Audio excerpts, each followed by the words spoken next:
دیدی طلا چجوری ریخت؟ بهتر، قصه ای نداره. تو از ریزش طلا هم میتونی سود بگیری. میخوای بدونی چجوری؟ بازار طلای آب شده مثل بازارهای مالی دیگه دو طرفه است. شما هم میتونی از افزایش قیمت طلا سود بگیری، هم از ریزش قیمت طلا. سود گرفتن از ریزش قیمت طلا رو اصطلاحاً بهش میگن خالی فروشی. خود طلا فروشا بهش میگن خالی بازی. یعنی میگن من خالی بازی کردم. خب چطور میتونیم از ریزش قیمت طلا هم سود بگیریم؟ بذارید من یه مثال بزنم. مثلا من ماشین رو به شما میفروشم 500 میلیون تومان.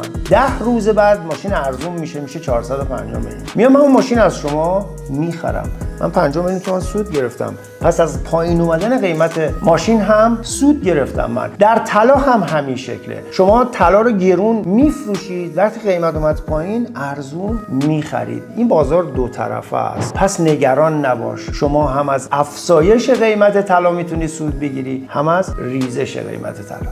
موفق و پرسود باشید.